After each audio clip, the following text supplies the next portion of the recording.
सारे नगर में। और चर्चा कैसे होती है? पत्नी के द्वारा। माता बहन पति जब गुन सुन होता है तो पूछती है पति में, क्या देवी पूछती है, स्वामी जी बता तुम बोल तो चाहना क्या बात है? बोले भैया को दर्द है। तो भैया क्या करें, दुख तो हमें हुआ है, कोई पतो तो लगेगा ना। बोले पतो का बता, मड़े के लालच में हो सकता भगवान कन्हैया ने खेल करवा दिया हो। शंका करती देखो भगवान पे, हम लोग तो तुच्छ मानव है, भगवान पर इंजाम लगे हैं तो हम लोगों पे लग जाती तो कोई बड़ी बात। आज वो सुबह से शाम तक सारे नगर में बात पहुंच गई है। भगवान कन्हैया को पता चला है, उसका मतलब हमें कलंक लग रहा है, तो क्यों ना हमको ये खोजना पड़ेगा, ये कलंक अपने माथे से छुटाना चाहिए। आज वो सैनिकों को लेकर के सत्राजित को बुलाया, भैया मैंने आपकी मणि नहीं ली लेकिन फिर भी प्रयास करूंगा। भगवान कन्हैया सैनिकों को लेकर गए, जंगल में खोज करते गए तो जैसी चिन्ह पाए हैं तो गुफा जो आगे दिख रही उसी की ओर चले जा रहे पश्चिम। भगवान ने कहा तुम सब बाहर खड़े रहो, मैं अंदर जा रहा हूँ। श्री सुखदेव जी कहते हैं भगवान अंदर गए, पालने में देखी मणि प्रकाश दे रही है। उस मणि के पास जैसे पहुंचे तो जामवंती है, जामवंत की पुत्री, वो एकदम चीखने लगी, हाय पिताजी देखो ये अंदर कौन आ गया। जामवंत आ गए और दोनों में हाथापाई होने लगी। बोलो गोविंद भगवान की। आ जाओ, दोनों में कभी तो युद्ध होने लगा। धीरे धीरे कुछ विद्वान ये कहते हैं कि 27 दिन तक युद्ध हुआ। अंत में भगवान कन्हैया ने एक घूंसा दिया तो मुंह से लोखंड निकल पड़ा और गिर गए महाराज, सोई पहचान गए। एक बात बताएं परीक्षित जी, कुछ लोग ऐसे होते समझाएं से मान जाते हैं, उन्हें बातों से समझा दे मान जाते हैं, और कछु ऐसे होते जब तक घूंसा न पड़े दो चार न जमा जाए तो समझ में ही नहीं आते। लंकिनी आती, लंकिनी लंका में जब हनुमान जी आ रहे थे तो बोले हमें जान दो। बोले मोर आहार जान लगे चोरा। बोले हम चोरों को नहीं छोड़ते, चुपके चुपके लंका में जा रहे हो। हनुमान बोले सबसे बड़ा चोर तो लंका में बैठा, उसे तूने क्यों नहीं खाया? बोले नहीं जान देंगे, हमारे आहार हो तुम। भगवान हनुमान जी बोले अच्छा समझाए से मानोगी नहीं। एक मुठका बनाई, मुठका एक माह का पेहनी, एक दयो ढूंसा ओम गोविंद। सोई हाथ जोड़ के बोली तात मोर अति पुण्य बहुता, देखूं नयन राम कर दूता। ए तात में समझ गए आप राम के दूत हो, अब में समझ में आ गई। और समझा रहे थे तब नहीं मान रही थी। मुझे ब्रह्मा जी ने बताया था चलंत ब्रंच कहा मोय चीना, जब वही रावण ब्रह्म वर दीना, चलत ब्रंच कहा मोय चीना।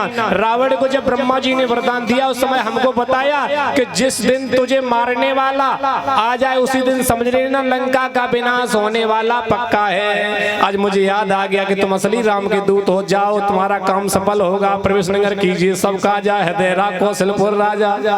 सोई अब जामवंत जी समझ गए, प्रभु जी आप पहचान गए। बोले कौन? बोले त्रेता वाली याद आ गई, लेकिन प्रणाम तुम्हें करेंगे। बोले क्या? बोले वही रूप दिखाओ अपना त्रेता वाला। कहा कहूँ छवि आपकी भले विराजे नाथ, तुलसी मस्तक तब नवे जब धन सबाण ले हाथ। तो भगवान ने क्या अच्छा कित मुरली कित चंद्र का कित गोपिन के साथ, अपने जन के कारणे कृष्ण बनो रघुनाथ। राम को रूप ले लो, चरणों में प्रणाम किया। बोले महाराज समझ गए युद्ध क्यों किया भगवान ने, से पता है। त्रेता में सबका युद्ध समाप्त हुआ, सबसे पूछा भैया तुम्हारी इच्छा तो नहीं किसी की रह गई?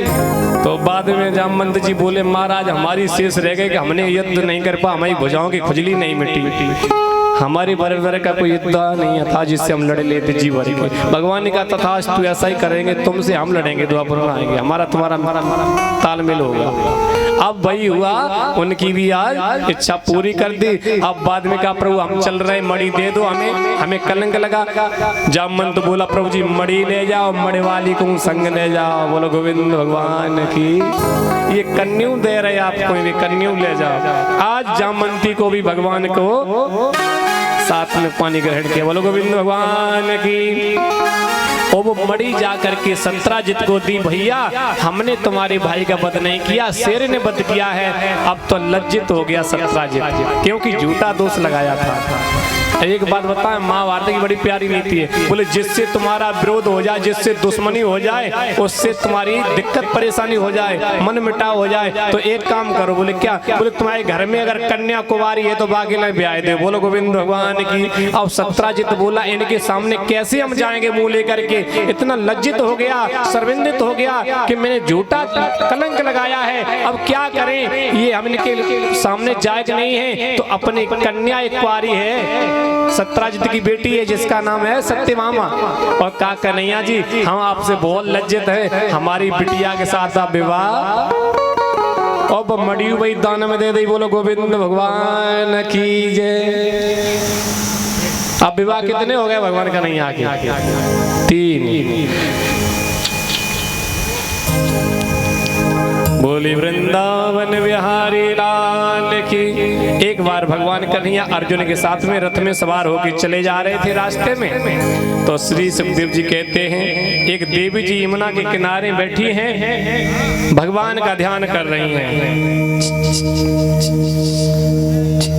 विष्णु वरेण्यं वरदं तपापरम अस्तिधा। भगवान ने देखा ये कौन देवी बैठी है, अर्जुन पूछो जा करके। अर्जुन रथ से उतर गया, पूछा देवी जी कौन हो, किनका ध्यान कर रही हो, क्यों बैठी हो यमुना के किनारे? बोले मैं भगवान विष्णु का ध्यान कर रही हूँ। क्या नाम है? कालिंद्री तीरास्तामाख्यतः वसामि यमुना जले। बोले मेरा नाम कालिंद्री है, हम यमुना जल में वास करता हूँ, स्वयं मेरा दूसरा रूप यमुना का है। तो क्यों यहाँ बैठी हो? बोले भगवान कन्हैया को भगवान विष्णु को अपना पति बनाना चाह रही हूँ। अच्छा तो भगवान को पति बनाओगे? पक्का? बोले पक्का। अर्जुन ने बोला भगवान कन्हैया जी? बोले हाँ। बोले बात बन गई? बोले क्या? बोले शादी फिर तय हो गई एक और आपके लिए, आ जाओ। आज यमुना मैया को साथ में लिया और उनके साथ पानी ग्रहण के। बोलो गोविंद भगवान की। अब कितनी हो गई? 4 हो गई। अब क्या और बाकी रह गए? 4। अब 5वीं शादी मित्र वृंदा के साथ में हुई, जो उज्जैनी के राजा बिंदु और अरविंद हैं, इनकी एक बहन है, इनके साथ में विवाह हुआ। बोलो गोविंद भगवान की। 6वीं शादी सत्या के साथ में हुई है, जो कौशल देश के राजा हैं, यानी छत्तीसगढ़ के राजा हैं, जिनका नाम है नगनजीत। इनकी बड़ी पुत्री है, बड़ी प्यारी है। इन्होंने एक व्रत किया था, एक संकल्प लिया था, जो ये हमारे 7 बैल हैं और 7 बैलों को एक बार में जो नाथ लेगा उन्हीं के साथ हमारी कन्या का पानी ग्रहण। साधारण इंसान को ताकत नहीं एक बार में 7 बैलन को नाथ ले। भगवान कन्हैया ने क्या किया? योग माला का सहारा लिया और 7 रूप धारण किए, 7 बैलों को एक बार में नाथ लिया और उस पुत्री से पानी ग्रहण कर लिया। बोलो गोविंद भगवान की। 7वां विवाह कैक देश के राजा धृष्टकेतु की पुत्री से किया और 8वां विवाह लक्ष्मणा के साथ में किया। बोलो गोविंद भगवान की जय हो। श्री सुखदेव जी कहते हैं धीरे धीरे भगवान के 8 विवाह हो गए। अब एक राजा है, श्री सुखदेव जी कहते हैं राजा है भामासर, पृथ्वी पुत्र है, बड़ा वीर बहादुर है। इसने संकल्प लिया कि जब तक हमारे कारागृह में 20,000 कन्या नहीं हो जाएंगी तब तक इनके साथ विवाह नहीं करेंगे। 20,000 जिस दिन हो जाएंगे उसके साथ में विवाह करेंगे। श्री सुखदेव जी कहते हैं राजन, और उनके यहाँ पे कितनी है कैदी में? 16,100। कितनी है? 16,100। अब कितने कमी रह गई? 3,900। 20,000 की इच्छा थी। इंसान की कभी इच्छाएं पूरी नहीं होती। आज हमने ये काम कर लिया, हाँ तो कल वो कर लेंगे, परसों वो कर लेंगे, परसों ये कर लेंगे, ऐसी आस लगाए रहते हैं। इधर सखियों ने एक पत्र लिखा भगवान कन्हैया के लिए चुपके से कि प्रभु हमारी लाज चली जाएगी, हमें इस दुष्ट की कैदी से छुड़ाओ। तो भगवान जब पत्र वहां पहुंचा है, जब देखा है तो क्रोध आ गया। कुछ विद्वान इस कथा में और एक रहस्य और देते हैं। बोले एक बार पृथ्वी ने भगवान कन्हैया से ये कहा था, बोले मेरे पुत्र का वध मत करना प्रभु किसी भी परिस्थिति में। तो ठाकुर जी ने कहा था, देवी हम वचन दे रहे हैं, लेकिन एक वचन हम तुमसे ले रहे हैं, जब तक तुम नहीं अपने मुख से कहोगी कि इसका वध न करो तब तक नहीं करूंगी। आपने जिस दिन अपने मुख से बोल दिया तो मैं उस दिन इसका वध कर दूंगी। तो आज पृथ्वी को पता नहीं, कुछ भक्त ये घटनाएं कहते हैं अन्य पुराणों में, भागवत में तो नहीं है ये लेख, लेकिन सुना दे रहा हूं इस कथा को। भागवत में नहीं ना, आप कहोगे मैंने कहां लिखा, भागवत में नहीं, दूसरे अन्य ग्रंथों से लिया गया। तो एक दिन सत्य मामा को बिठाल करके और पृथ्वी मैया को लेकर के भगवान ने अपनी माया में भ्रमित कर दिया पृथ्वी को, और कहा कि चलो हम तुम्हें घुमाते हैं आकाश मार्ग से, और दूर घुमा करके भ्रमित करने के बाद उसी जगह पे ले आए। देखो पृथ्वी, इस जगह एक राजा बड़ा दुष्ट है, इतनी कन्या देश के राजाओं की अबलाओं का अपहरण करके लाया है और इनके साथ दुरुपयोग करना चाह रहा है। बताओ ऐसे दुष्ट के साथ में क्या व्यवहार होना चाहिए। तो पृथ्वी मैया के मुख से निकल गया, ऐसे दुष्ट का तो श्रृंगार कर दो प्रभु तो अच्छा रहता है, ऐसे दुष्ट को धराधाम से खत्म कर दो। मेरे पृथ्वी पर मेरे ऊपर भार बन के जीता है, ऐसे दुष्ट को खत्म कर दो और मेरे पृथ्वी से पाप से रहित कर दो। भगवान ने उसी क्षण चक्र लिया और धड़ से सर अलग कर दिया। जैसे उसके प्राण निकले तो एकदम पृथ्वी मैया का ध्यान किया, जैसे ही धरती की याद आई तो धरती के कानों में आवाज पहुंची, मैया चीखने लगी, अरे कन्हैया तूने मेरे लाला वध कर दिया, ये क्या किया। भगवान बोले देवी जी तुमने वचन दिया था कि जिस दिन, तो हमने वही योग माया के द्वारा आपका ये मन भ्रमित किया था, हमको तो ये लीला रचनी थी, इस दुष्ट का वध करना था मेरे को, तो आज वह का वध भी कर दिया और सभी कन्याओं को दिल से मुक्त किया और कहा हे देवियों, हे कन्याओं अपने अपने घर चले जाओ, मैं आपसे प्रार्थना करता हूँ। कौन कह रहे हैं? भगवान कन्हैया, अपने अपने घर जाओ।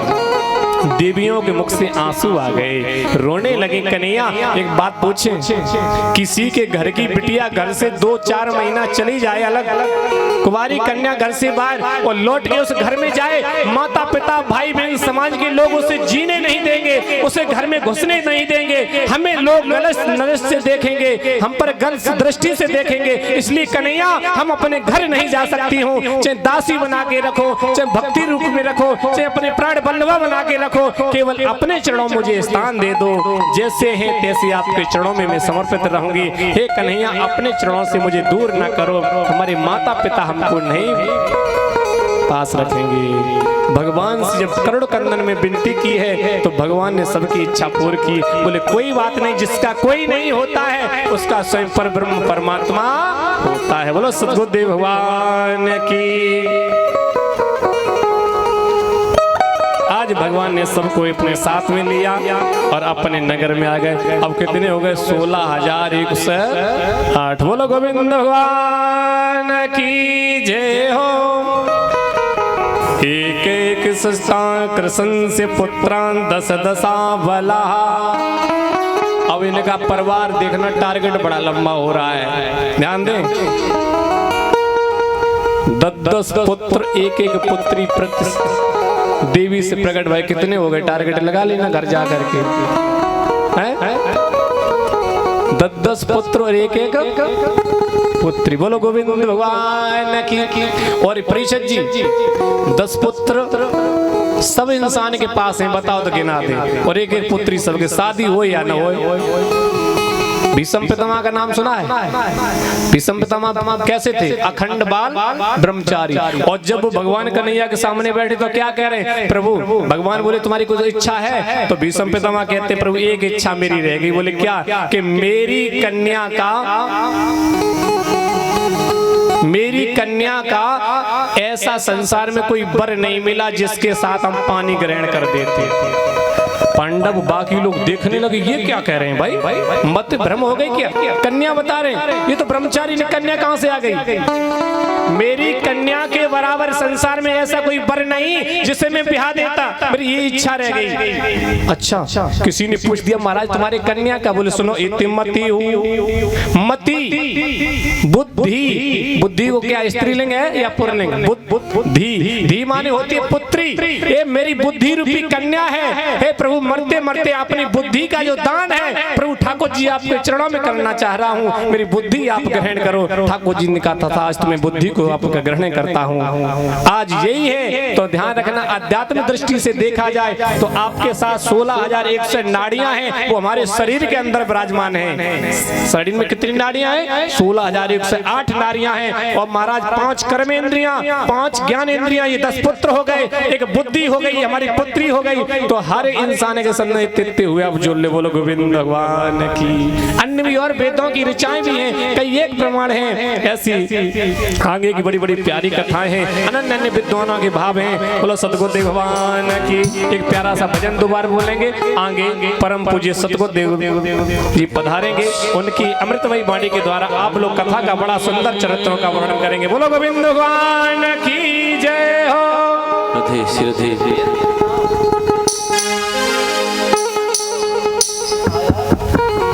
राधे राधे श्याम हले राधे राधे। जीवन की डोर तुमसे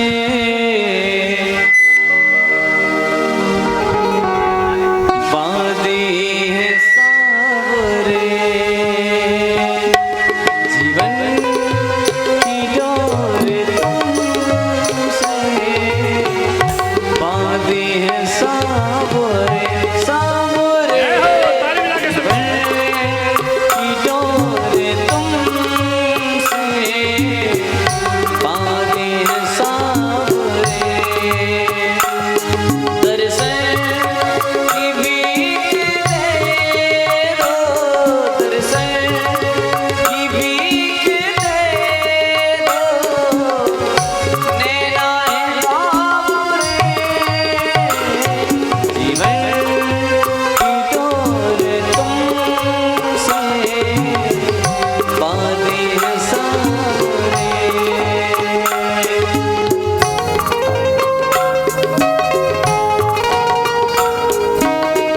बोलिए श्री महाराज की जय।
Hello hello hello Shri Radhe Radhe Radhe hello hello hello hello जय Shri Radhe hello hello hello जय Shri Radhe hello hello Radhe Radhe hello hello Shri Radhe Hari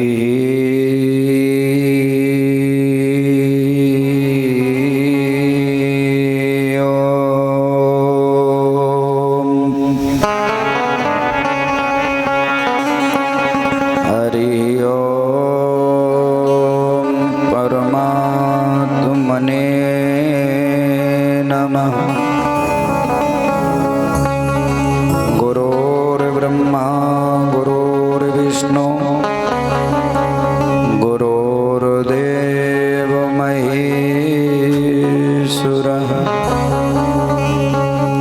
गुरुर्साक्षात् परं ब्रह्म तस्मै श्री गुरुवे नमः।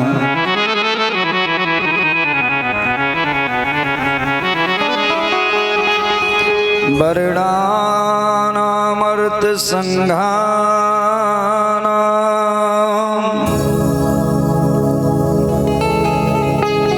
इको रसानाम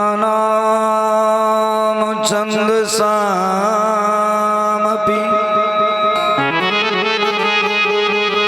मंगलानाम च कर्तारो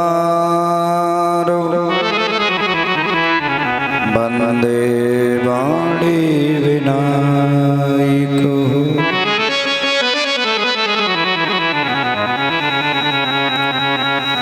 अतुलित बलधाम में शैलावदे धनुजवन कृशानं ज्ञाननामाग्रण्यं सकल गुण निधान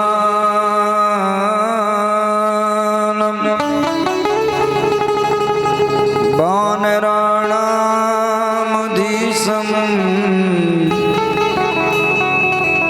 रघुपति प्रिय भगतं वातजातं नमामि। जय जय श्री राधा रमण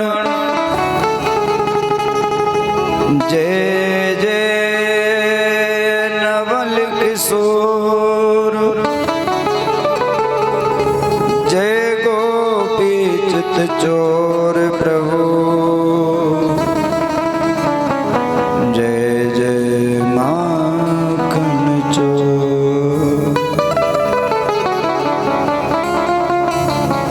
एक बार प्रेम से बोले वृंदावन बिहारी लाल के जय हो राधा रानी सरकार के जय हो राजा रामचंद्र भगवान के जय हो हनुमान जी महाराज की जय हो जय जय श्री राधे। अकरण करुणा वरलाले भक्ति वांछल कल्पतरु ये मॉनिटर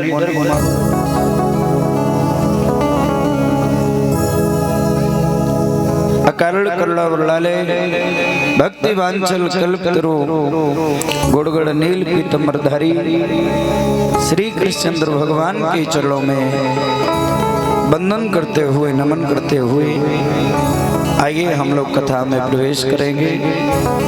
अपनी वाणी को अपने मन को पवित्र करने के लिए 2 मिनट भगवान के चरणों में संकीर्तन तत्पश्चात बड़ी सुंदर कथा का हम लोग रसास्वादन करेंगे।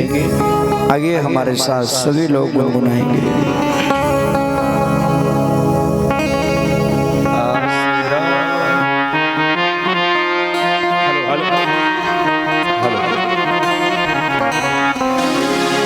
आसराय से जहाँ का मिले ना मिले मुझको तेरा सहारा सदा चाहिए। आसराय से जहाँ का मिले ना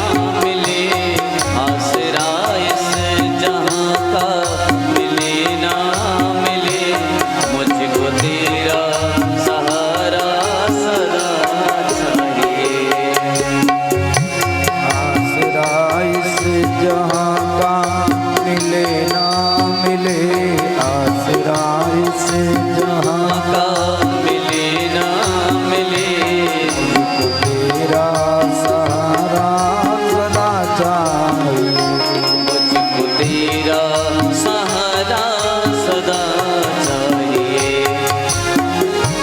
चांद तारे पलक पर दिखे ना दिखे चांद तारे पलक पर दिखे ना दिखे चांद तारे पलक ना दिखे चांद तारे पलक पर दिखे ना दिखे मुझको तेरा इशारा सदा चाहिए मुझको तेरा इशारा सदा चाहिए।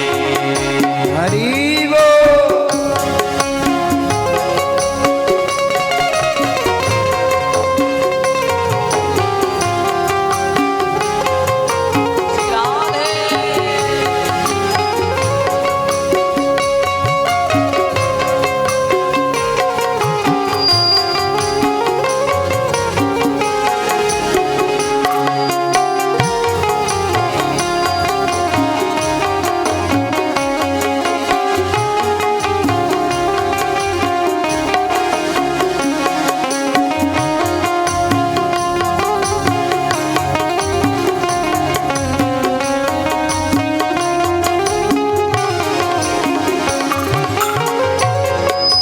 मेरी धीमी है चाल और पत है विशाल मेरी धीमी है चाल और पत है विशाल मेरी धीमी है चाल और पत है विशाल मेरी धीमी है चाल और पत है विशाल हर कदम पर मुसीबत अब तो ही संभाल हर कदम पर मुसीबत अब तू ही संभाल हर कदम पर मुसीबत अब तो ही संभाल हर कदम पर मुसीबत अब तू ही संभाल पैरों मेरे थके हैं चले ना चले फिर मेरे थके हैं चले ना चले पैरों मेरे थके हैं चले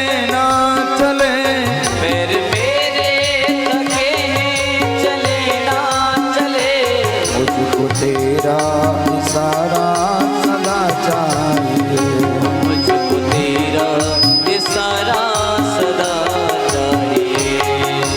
हरि वो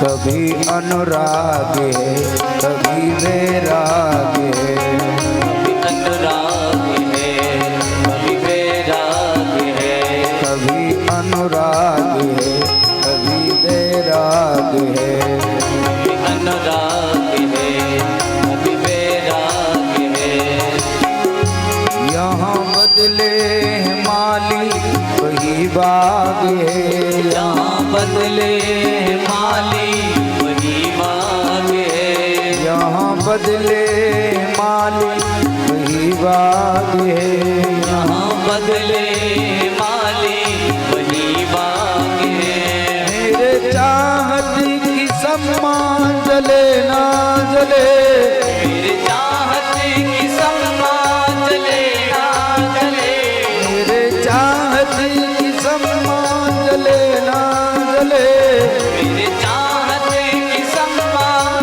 जले ना जले मुझको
मुझको तेरा सहारा सदा चाहिए।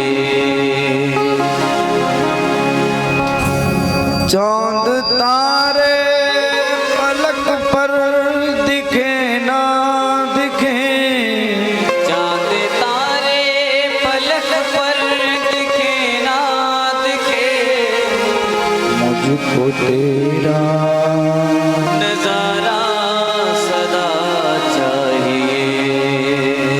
बोल गोविंद भगवान की जय हो, बोल राधा रानी सरकार की जय जय श्री राधे। आइए बड़े भाव से कथा को सरल पान करेंगे। आपने कल बड़ी सुंदर भगवान की कथा का सरल पान किया। भगवान ने कंस को मार दिया। भगवान ने कंस को मारा। भगवान आते ही इसीलिए हैं पृथ्वी पर, इसलिए दुष्टों का संहार करने के लिए। विप्रधेन सुर संत लीन मनुज अवतार, और निज इच्छा निर्मित तने श्री माया गुण गोपाल। भगवान दुष्टों के संहार के लिए आते हैं। भगवान महाराज अपने भक्तों को सुख देने के लिए आते हैं, अपने भक्तों को दर्शन देने के लिए आते हैं। अभी आप कथा सुन रहे थे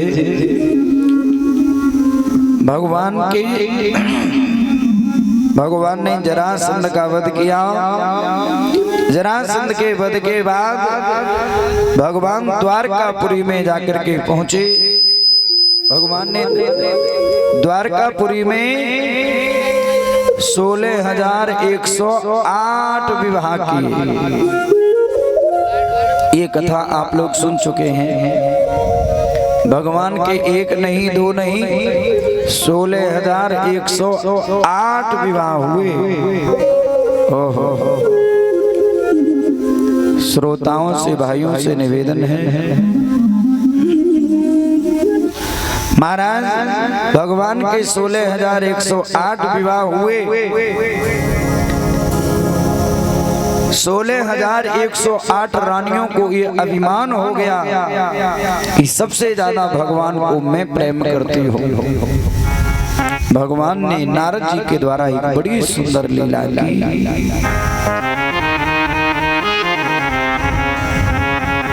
एक बार नारद जी द्वारकापुरी में आए। भगवान ने नारद जी को संदेश दिया, नारद जी हमारी लीला में सहयोग करो। इन 16,108 रानियों को अभिमान हो गया है कि सबसे ज्यादा मैं भगवान को प्रेम करती हूँ। महाराज भगवान ने झूठा मूठा नाटक बनाया। पेट में दर्द हो रहा। 16,108 रानियां एकत्रित हो गईं। कोई कहती हकीम को बुलाओ तो कोई कहती वैद को बुलाओ। नारद जी ने नवज को देखा। नारद जी ने नवज देख करके कहा, देखो भैया 16,108 रानियों में जो रानी अपने चरण का अंगूठा धुल करके श्याम सुंदर को पिलाएगी तो भगवान का पेट का दर्द ठीक होगा, अन्यथा ठीक होने वाले नहीं है।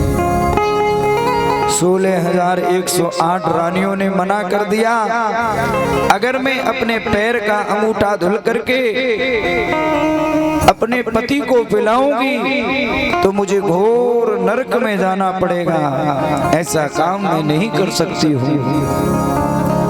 तब भगवान ने नारद जी से कहा, नारद जी आप गोलोक धाम चले जाओ जहाँ हमारी राधा रानी विराजमान है। नारद जी गोलोक धाम में जाकर के पहुंचे। सारी बात राधा रानी को बताई। महाराज राधा रानी ने नारद जी से कहा, नारद जी किसी हकीम को, वैद को नहीं बुलाया? नारद जी कहते सबको बुलाया, पर उनके पेट का दर्द ठीक नहीं हो रहा। राधा रानी ने कहा तो तुम मेरे पास क्यों आए हो? नारद जी कहते अगर तुम अपने चरण का अंगूठा धुल करके हमें दे दो और वो हम श्याम सुंदर को पिलाएं तो उनके पेट का दर्द ठीक हो सकता है। राधा रानी ने एक क्षण नहीं लगाया, तुरंत अपने चरण का अंगूठा धुल करके नारद जी को दिया। नारद जी ने कहा, राधा रानी तुम्हें पता है तुम क्या कर रही हो? अगर तुम्हारे चरण का धुला हुआ अंगूठा का पानी द्वारकाधीश पिएंगे तो तुम्हें घोर नरक भोगना पड़ेगा। राधा रानी ने नारद जी से कहा, नारद जी एक जन्म क्या, हमें करोड़ों जन्म नरक भोगना पड़े तो भी मैं भोगने के लिए तैयार हूँ। पर हमारे गोविंद, हमारे भगवान यूं ही मुस्कुराते रहे, हमारे भगवान यूं ही हंसते रहे। जितने हमारे पिता तुल्य बैठे हैं, हम लोग मंदिर में आरती करते हैं, सबके घर में मंदिर होता है। आरती करने के बाद हम आरती को हाथों से लेके माथे से लगाते हैं, हृदय से लगाते हैं। आरती का अर्थ क्या है? हम आरती क्यों करते हैं? भाई हर घर में आरती होती कि नहीं? पर हम लोगों ने अभी तक ये समझा ही नहीं कि आरती क्यों की जाती है, आरती करने का मतलब क्या है। गोस्वामी तुलसी बाबा लिख रहे हैं, त्राई त्राई आरती हरण शरण सुख रघुबीर। जब भक्त भगवान की आरती करता है तो भैया भक्त भगवान से कहता है, हे गोविंद आपकी जितनी अलाएं बलाएं हैं वो सब मेरे ऊपर आ जाए और आप यूं ही मुस्कुराते रहो। जब भक्त के मन में ऐसी भावना होती है तो भगवान कहता है तू मेरी अलाए बलाए को लेना चाहता है तो चिंता मत कर, आज से इस आरती के द्वारा मैं तेरी सारी अलाए बलाए को दूर कर दूंगा। भगवान उस आरती के द्वारा भक्तों के सारी पीड़ा का हरण कर देते हैं, की जाती है। अब कुछ लोग तो कथा में आके आरती बिना लिए चले जाते। आरती का अर्थ समझोगे तो कभी आरती नहीं छोड़ोगे। आरती और प्रसाद ठाकुर जी का कभी नहीं छोड़ना चाहिए। ठाकुर जी के चरणामृत को कभी नहीं छोड़ना चाहिए। ठाकुर जी के चरणामृत पान करने से क्या मिलता है जानते हो? अकाल मृत्यु हरणम सर्व व्याध विनाशनम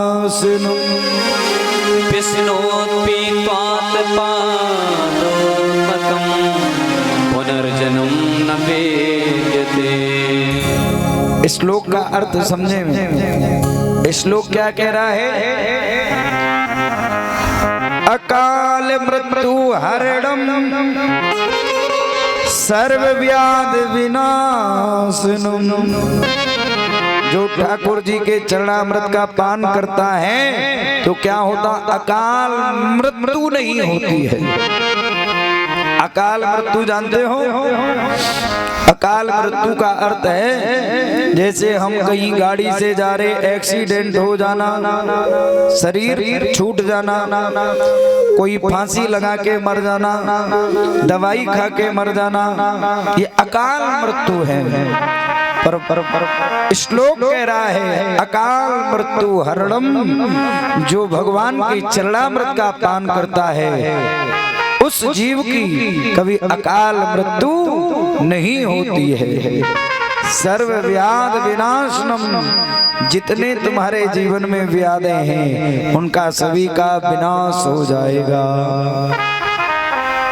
पुनर्जन्म न विद्यते जो ठाकुर जी के चरणामृत का पान करता है उसके बार बार का आवागमन का चक्कर छूट जाता है। पुनरकि जननम पुनरकि मरणम पुनरकि जननी जठरे शयनम। बार बार के जन्म मरण का चक्कर प्यारे छूट जाता है।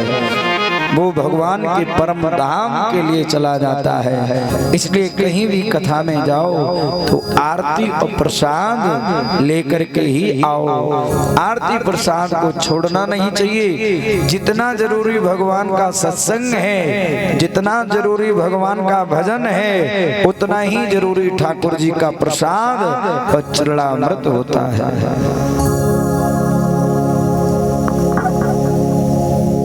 भगवान से प्रार्थना करो गोविंद हमें आपका सत्संग मिलता रहे, हमें आपका महाराज चरणामृत मिलता रहे।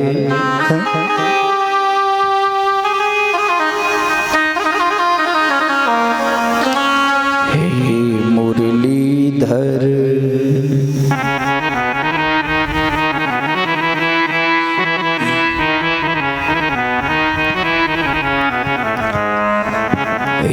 मुरलीधर मोहन छलिया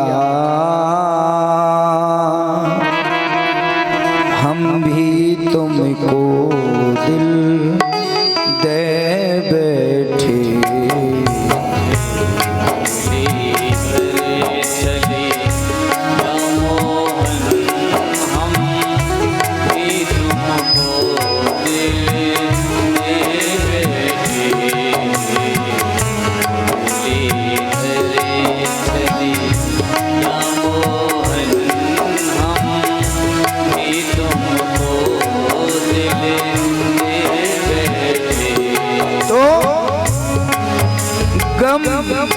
पहले से ही कम न तो थे एक और मुसीबत ले बैठे।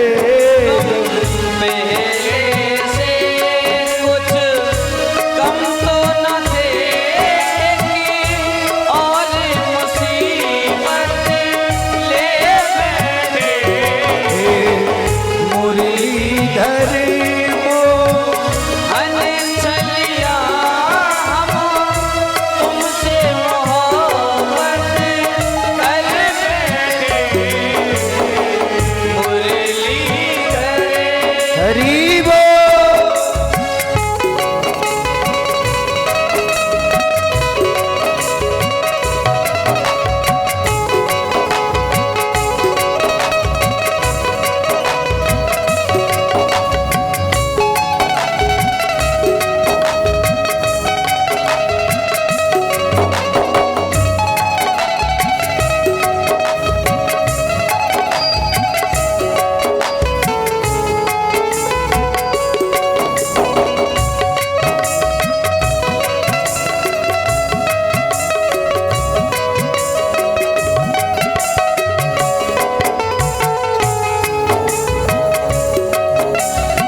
भगवान को किसी ने देखा है? बोलो, बोलो।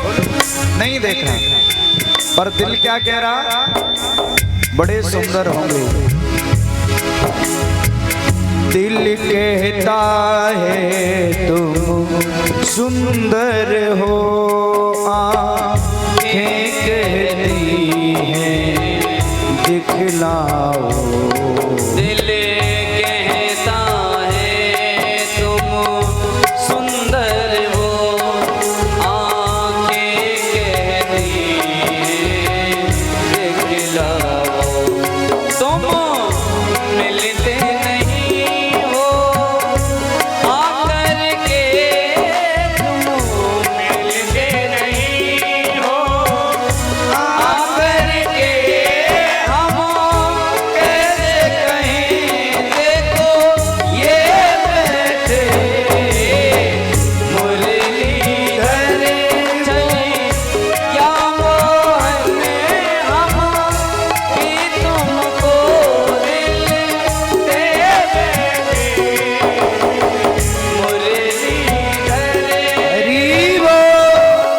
मीठी मीठी तालियों की सेवा करते हुए सभी भक्तजनों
सरकार के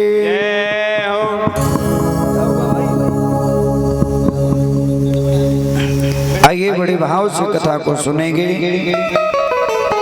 सुखदेव जी कहते हैं, राजा परीक्षित, भगवान ने पांडवों के राजसूय यज्ञ को सफल करवाया और भगवान ने पांडवों का बड़ा सहयोग किया। स्वयं अर्जुन के भगवान सारथी बनकर के रहे।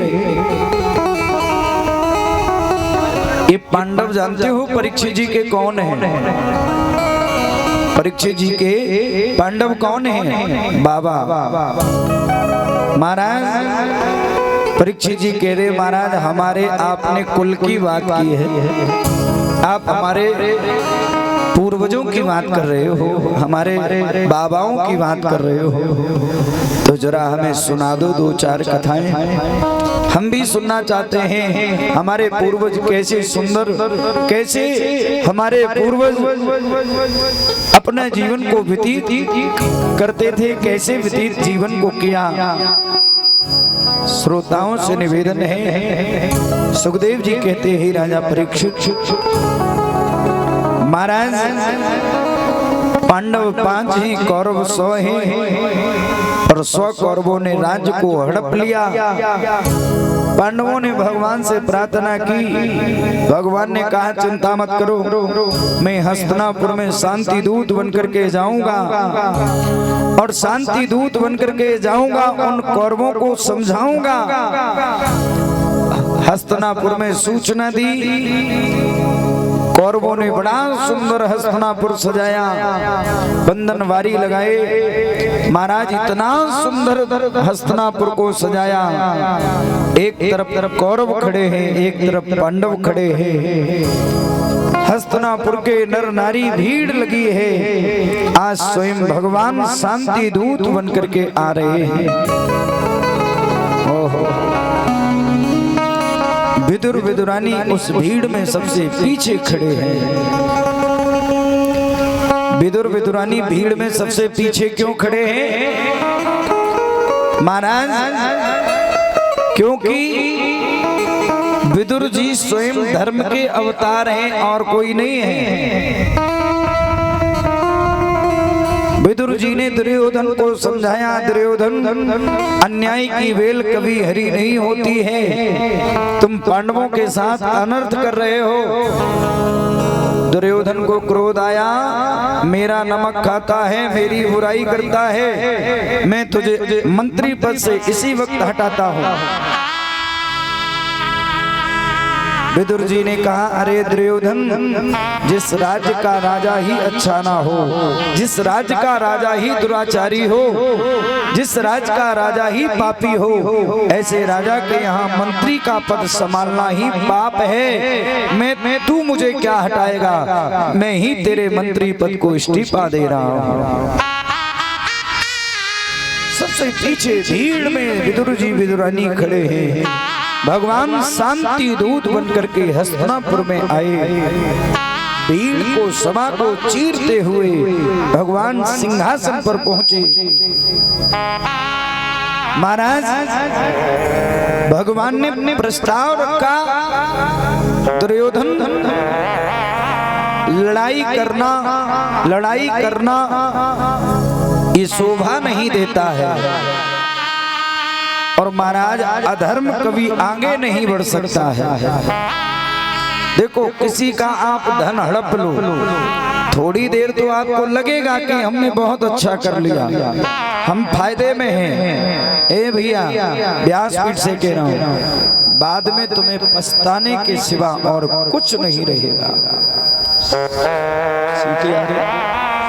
बाद में तुम्हें पछताने के सिवा कुछ नहीं रहेगा। ये व्यासपीठ से कह रहा हूं।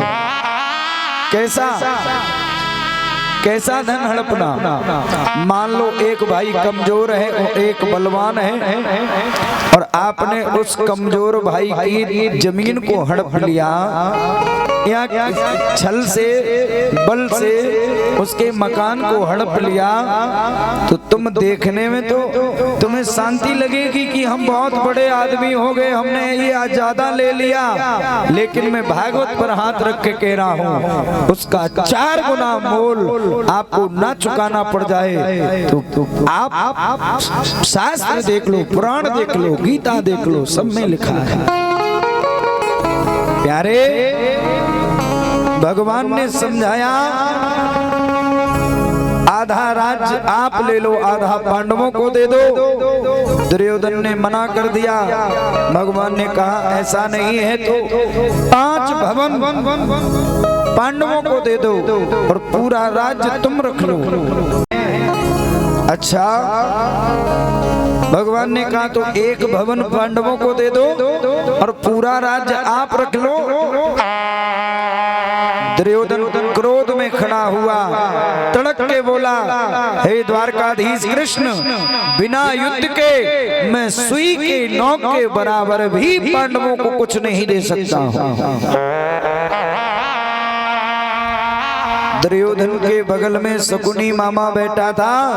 शकुनी मामा ने बाहें पकड़ी और धीरे से चुपके से झटका मारा।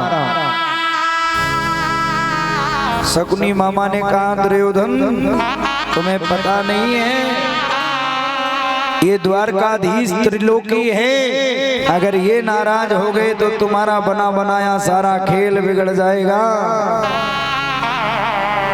ओहो, शकुनी मामा ने बनावटी हंसी लेकर के बोले दुर्योधन से, दुर्योधन संभालो।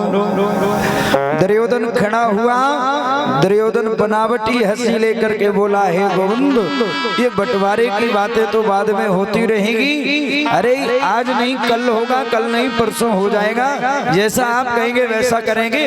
पर हे गोविंद, आपके लिए मैंने 56 भोग बनाए हैं, आप पहले 56 भोग को पाओ, बाद में बातें होती रहेगी। भगवान सिंहासन से खड़े हुए। भगवान ने कहा, दुर्योधन, भोजन 2 परिस्थिति में किया जाता है, या तो खाने वाले को भूख हो या खिलाने वाले का भाव हो, पर दुर्योधन यहाँ एक भी नहीं है, ना तो तेरा भाव है और ना मुझे भूख है।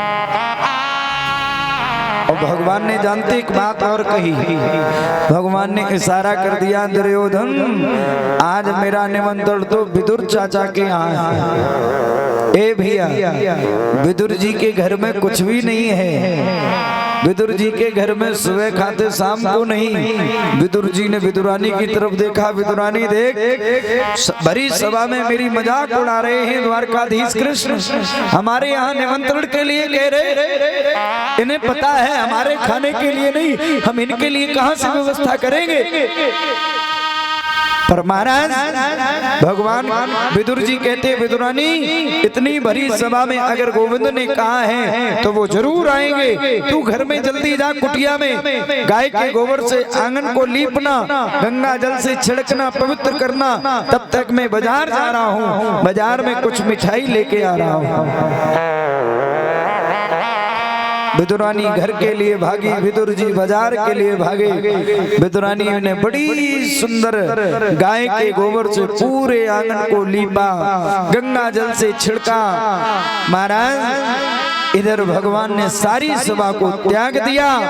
भगवान ने कहा, जिस जगह, ए भैया जितने श्रोता पंडाल में बैठे, मेरी एक एक बात का बुद्धि में फीड कर लेना और लिख लेना। जिस जगह बात ना मानी जाए, जिस जगह सम्मान ना हो, ऐसी जगह ना तो रुकना चाहिए और ना कभी मुड़ के दोबारा जाना चाहिए। एक कथा से शिक्षा लेके जाओ। महाराज, भगवान ने कहा, दुर्योधन, तेरे यहाँ मेरा अपमान हुआ है, अब तेरे यहाँ मैं एक क्षण भी नहीं रुक सकता हूँ। भगवान ने सारी सभा को चीरते हुए महाराज हस्तिनापुर को छोड़ करके विदुर जी की कुटिया पर जाकर के पहुंचे।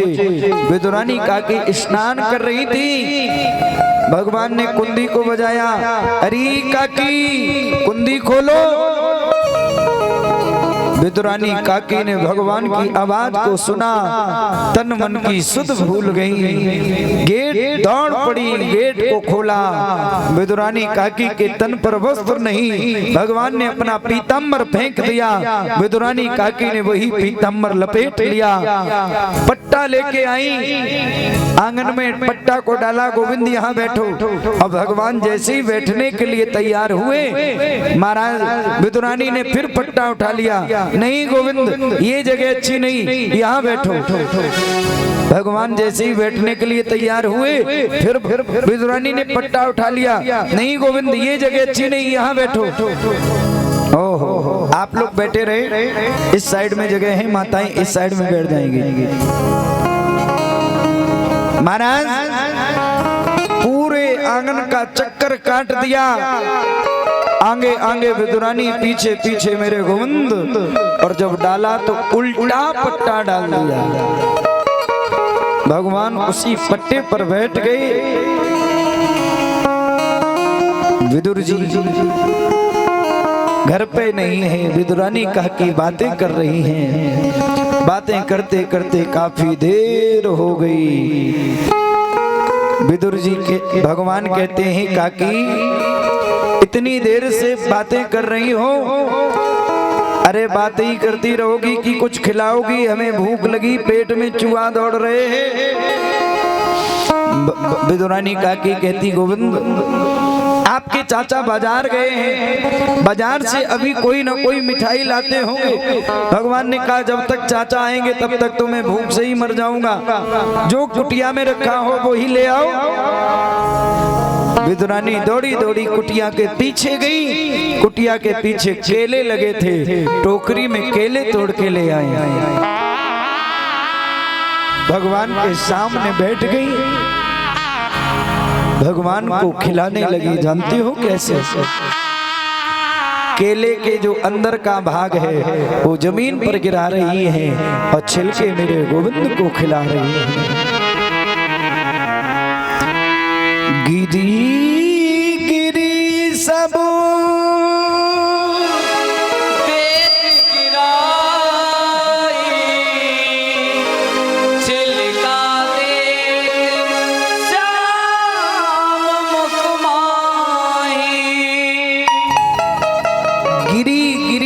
देत गिराई, छिलका देत श्याम मुख माही। महाराज भगवान बड़े भाव से, भगवान बड़े प्रेम से उन छिलकों को खा रहे हैं। विदुर काका बाजार से आए मिठाई लेकर के।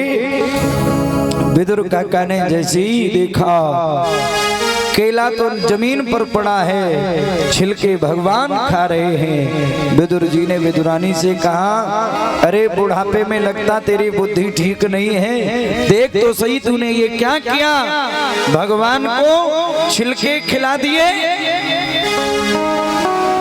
विदुरानी ने देखा, विदुरानी विवल होकर के रो पड़ी, विदुरानी के आंखों से अश्रु बहने लगे। ए भैया बुरा नहीं मानना, बहुत से लोग कहते महाराज भगवान ने तो विदुरानी के यहाँ छिलके खाए, भगवान ने तो समरी के जूठे बेर खाए।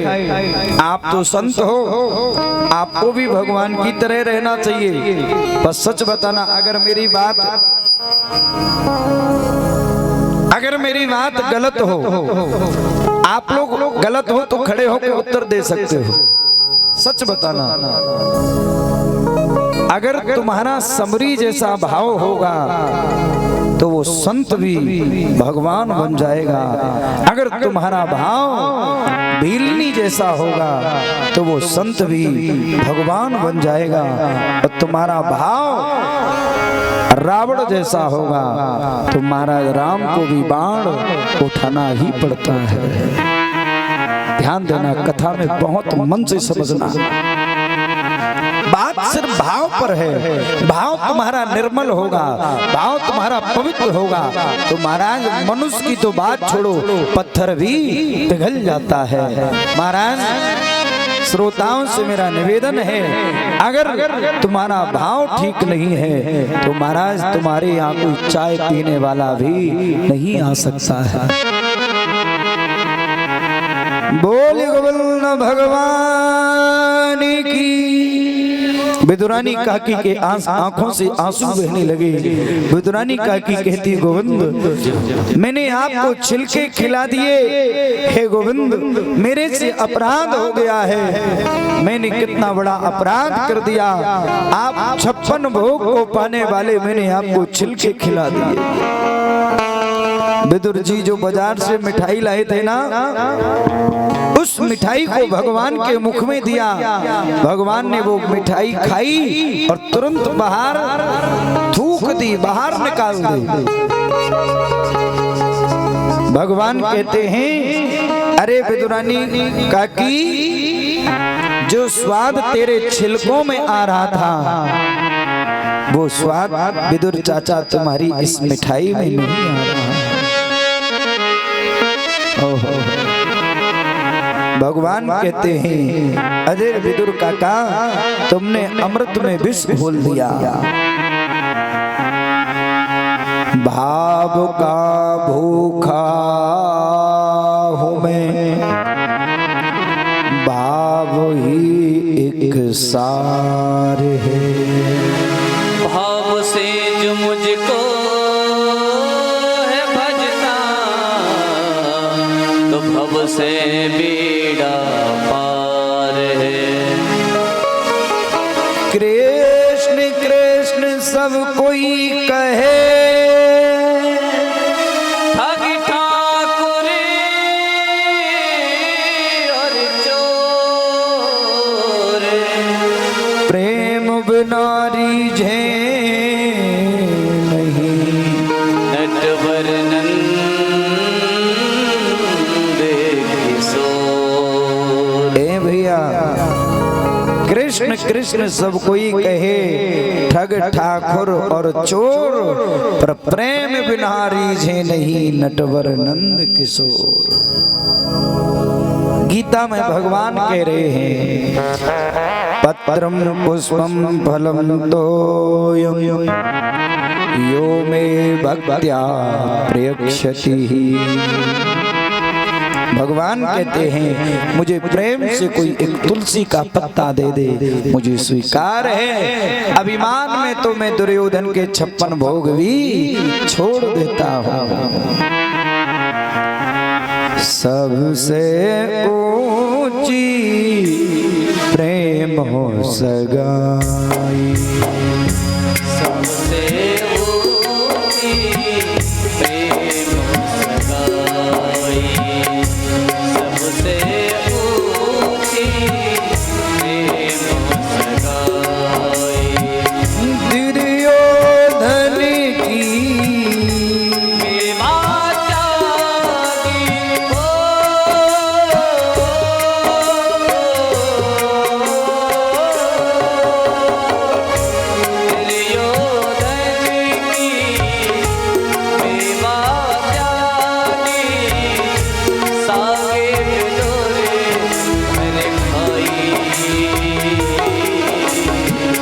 सबसे ऊंची प्रेम सगाई, सबसे ऊंची प्रेम सगाई।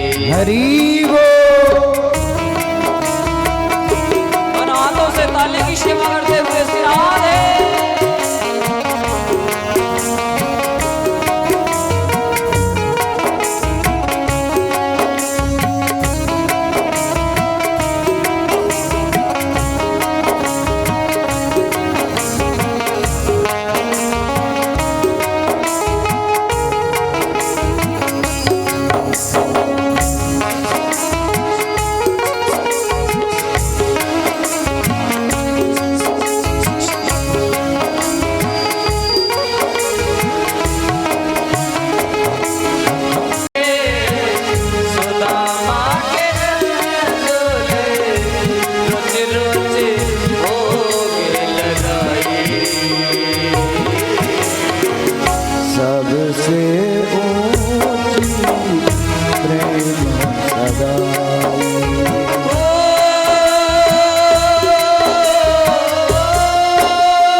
प्रेम के बस अर्जुन रत को भूल गए ठकुराई। समुरी के बेर सुदामा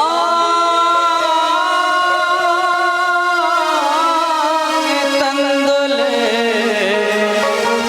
रुचि रुचि भोग लगाई। सबसे ऊंची प्रेम सगाई। भगवान कहते हैं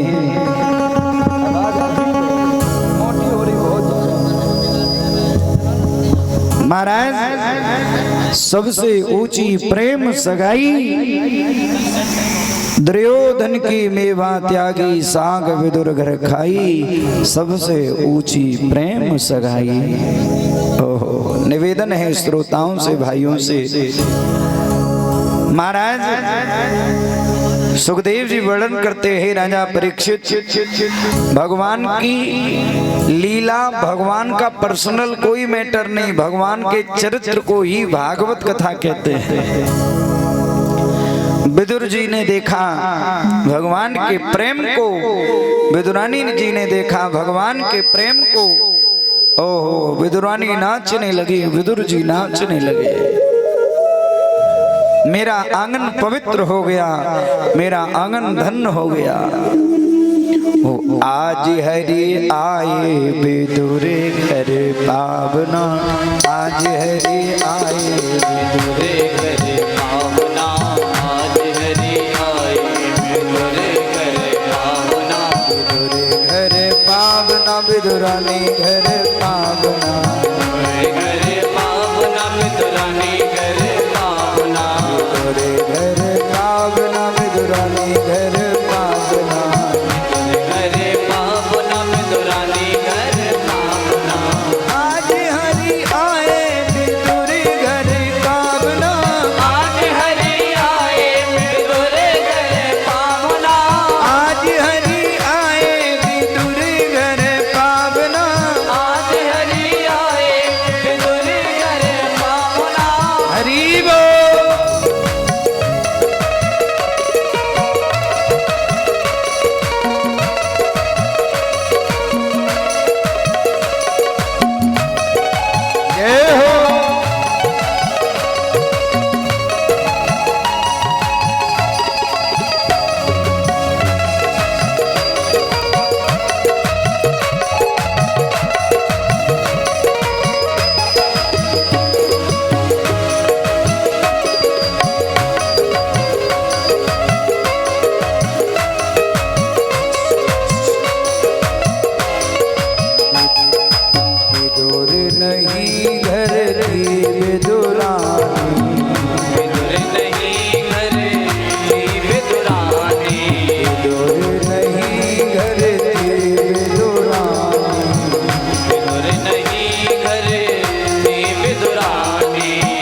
गिरी सब देत गिराई, गिरी गिरी सब देत गिराई, छिलका देत श्याम मुख माई, छिलका देत श्याम मुख माही।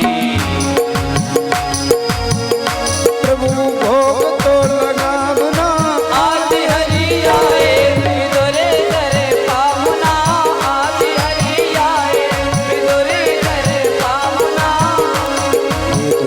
घर पावना विदुरानी घर पावना, करे पावना बिदुरानी करे पावना, घर पावना विदुरानी घर पावना, करे पावना बिदुरानी करे पावना, आज हरि आए विदुरे घर पावना, आज हरि आए बिदुरे करे पावना।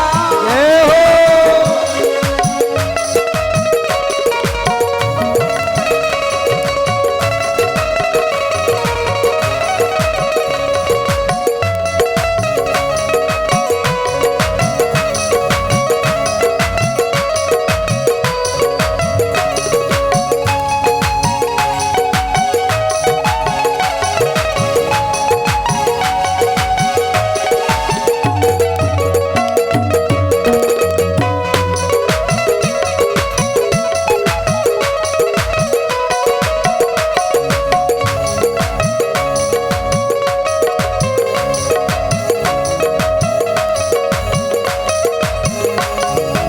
आज हरि आए विदुरे घर पावना, आज हरि आए बिदुरे करे पावना, हरि आए विदुरे घर पावना, आज हरि आए बिदुरे करे पावना, घर पावना विदुरानी घर पावना, बिदुरे करे पावना बिदुरानी करे पावना, घर पावना विदुरानी घर पावना, बिदुरे करे पावना बिदुरानी करे पावना, आज हरि आए विदुरे घर पावना, आज हरि आए बिदुरे करे पावना, आज हरि आए बिदुरे करे पावना, आज हरि आए बिदुरे करे पावना। बोले गोविंद भगवान की जय हो, बोले राधा रानी सरकार की जय हो।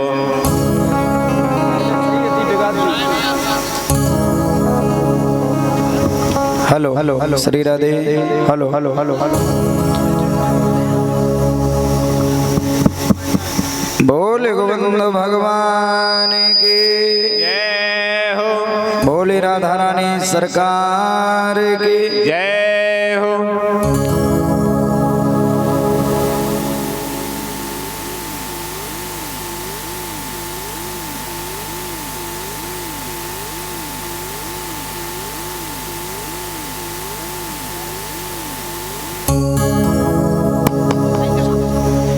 बोले राधा रानी सरकार की जय हो। आइए हम लोग कथा पर ध्यान देंगे। महाराज भगवान भक्तों के साथ में बड़ा सुंदर चरित्र करते हैं। श्रोताओं से निवेदन है, भाइयों से निवेदन है, आइए बड़े भाव से कथा को श्रवण करेंगे। अब मैं तुम्हें वो कथा सुनाने जा रहा हूँ जिसका तुम्हें महाराज, जिस कथा को सुनने मात्र से जीव का कल्याण हो जाता है। भगवान की लीला बड़ी सुंदर है, बड़ी पवित्र है। सुखदेव जी कहते राजा परीक्षित, भागवत में श्लोक लिखा है बड़ा सुंदर।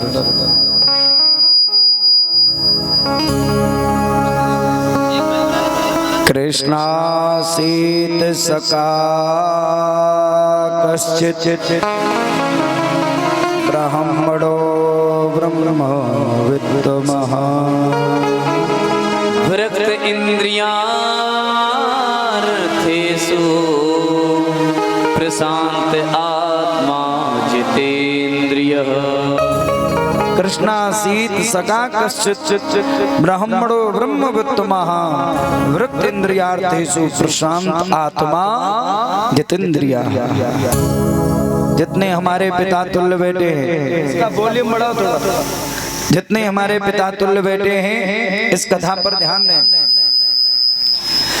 बहुत से लोग कहते हैं महाराज सुदामा के पिता का नाम क्या है, तो मैं आपको बता दूं जानकारी के लिए, भागवत में, पूरी भागवत में कहीं सुदामा का नाम नहीं आया। आप कहेंगे महाराज फिर सुदामा चरित्र की कथा कहां से आई? नोट करना, श्लोक क्या कह रहा है? कृष्णासीत सका कश्चित्। जो लोग संस्कृत पढ़े हैं वो समझ सकते हैं, बाद में संशय मत करना, बाद में ये संशय मत करना कि शास्त्री जी कह रहे थे, ध्यान देना।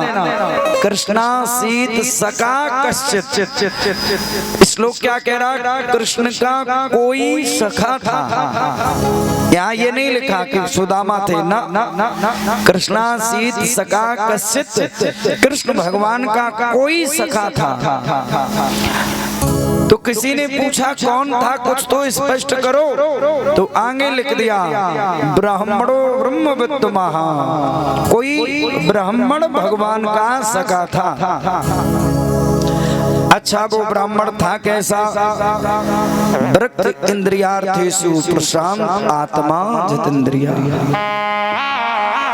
महाराज वृत्त जिसने 10 इंद्रियों का दमन कर दिया, शांत स्वभाव का ब्राह्मण, पूजा पाठ करने वाला। आप कहेंगे महाराज फिर इनका नाम सुदामा कैसे पड़ा? तो मैं बताऊं सुदामा नाम कैसे पड़ा। पहले के महाराज जैसे गुण होते थे वैसा ही नाम रख देते थे, पहले यही होता था महाराज। आजकल तो नाम की दुर्दशा कर दी लोगों ने। हाँ, ध्यान देना बहुत अच्छे से। सुदामा, आप संस्कृत व्याकरण से समझना, जो लोग पढ़े लिखे हैं। सु माने सुंदर, दा माने दमन, जिसने सुंदर इंद्रियों का दमन कर दिया हो उसी का नाम सुदामा है। और आजकल नाम रख दिया शांति देवी, लड़ाई का झंडा गाड़े घूम रही। नाम रख दिया खुशबू, और 10-10 दिन तक नहाए ना, शरीर से बदबू आ रही। बुरा नहीं मानना। राम रख दिया राम सेवक, और महाराज पूरे मोहल्ले में लड़ाई करते घूम रहे,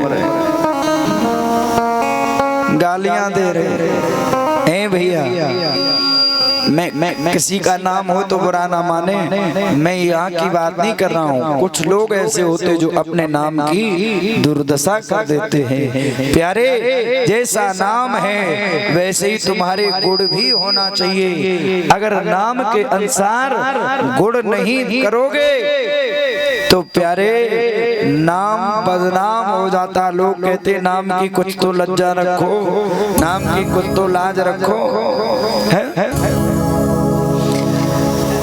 महाराज ऐसा कर्मकांडी ब्राह्मण, जो ब्रह्म के तत्व को जानने वाला, जो ब्रह्म के तत्व को पहचानने वाला कर्मकांडी ब्राह्मण, जिसका नाम सुदामा है। पर सुदामा की एक पत्नी है जिसका नाम सुशीला है, बड़ी पतिव्रत धर्म का पालन करने वाली है, पतिव्रत धर्म पर चलने वाली ऐसी परम सुशीला। पर ध्यान देना, जितने हमारे पिता तुल्य बेटे हैं, माताएं बहनें, सुदामा गरीब तो हैं, सुदामा गरीब तो हैं, पर महाराज कुछ लोग कहते हैं सुदामा ने दर दर पे भीख मांगी। ऐसा कहीं भागवत में नहीं लिखा। सुदामा जी ने भीख नहीं, सुदामा जी ने भिक्षा को मांगा।